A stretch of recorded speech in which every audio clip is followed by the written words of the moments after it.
So today we're going to be going in depth into the start and what I have done in order to improve my start. And really the focus wants to be on the hips and the rotation within the hips and starting to be able to understand the timing and the ability to be able to rotate quicker. And because of that, it should have a big impact on distance per step as well as foot contact time. So here on the right, this was a few years ago. This was in 2020. And if you watch a lot of my videos of me starting back at this time, you would notice that my left leg a lot of times like really swings around a good amount here. And one of the things that I realized ended up being a big change for me was realizing that this foot didn't need to be coming so much across. I know I don't have the greatest angle here, but you can see how when I'm landing here, this foot is kind of coming this way a little bit more. Really, it's going straight, and compared to the one on the left where the foot is going a little bit more out to the side, which gives a little bit more freedom for my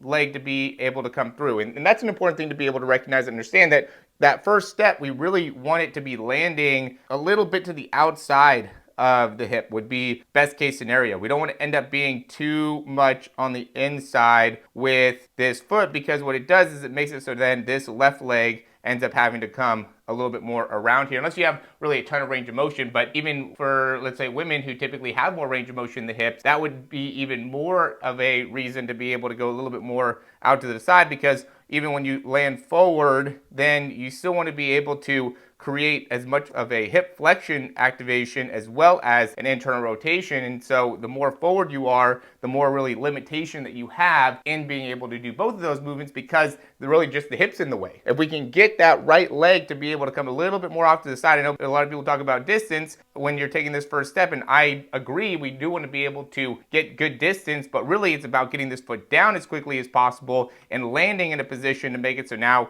we can get that left leg to come through. And a big part of this as well ends up being, where is the hip as I'm rotating? So we could really see two things here. One is, as I'm landing, we could see that my hip is, I would say, a little bit more turned to the side here. So I didn't really get my hip around. I just landed with my right leg, okay? In comparison to on the left, as I'm hitting the ground, I'm already a little bit more on the inside part of my foot, which is by really in my mind trying to actively almost throw my hip or my pelvis at the track as my foot's striking the ground, right? So I'm getting this foot through as fast as I can, and then as I'm getting this pull back, right? So the right foot through, now pull, pull, pull. As I'm pulling here, I'm thinking left hip, get around. And by doing that, what that does is that sets me up to be able to get my left knee through a lot more cleanly, and makes it so now I can keep my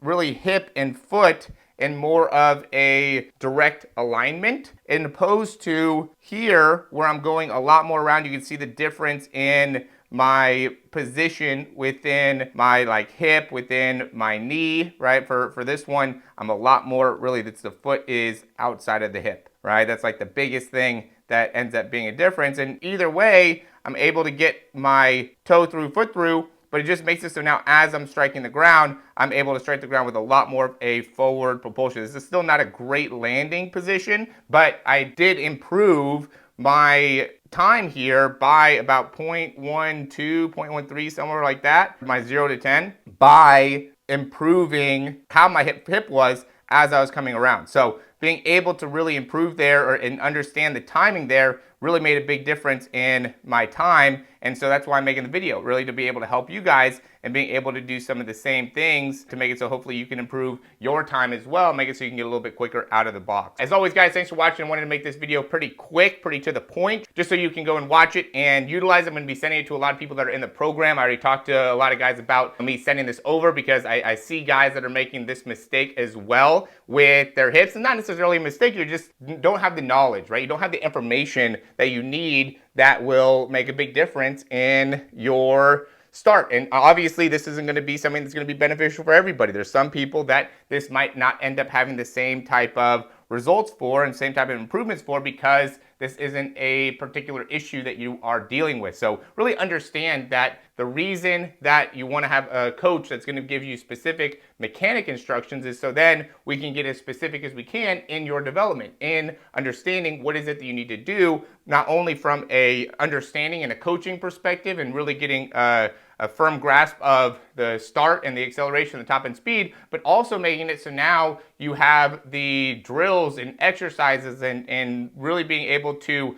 connect with the specific movement that needs to be changed and the joint that needs to be addressed or the muscle that needs to be improved, and have a variety of exercises and drills and ways to be able to actually make that change, right? So I'm doing that constantly with people where it's like, I don't want to give you just one way to feel, let's say, improvement within your ankle range of motion. Make it so you get more effective extension out of the ankle. I don't want to give you just one way to do that because there's not going to be as good of a carryover into your sprinting. I want to give you 5 or 10 different ways to be able to challenge extension in the ankle, so then you will really be able to see that change, really be able to see that adjustment. And the concept is to be able to get those hips around. But the reason that's happening a lot of times, maybe because of tightness within the lower back, maybe because of an ineffective knee drive, weakness within the hip flexors, inability to pull properly within the hip while in spine flexion or in a more bent over position, not having the right range of motion within the ankle. The reason your body does stuff, really this is just painting us a story. Why is this happening? So then we can get specific into the part of the body that needs to improve. It could be even something like lack of shoulder range of motion, lack of spine range of motion. All these things need to be understood. All these things need to be addressed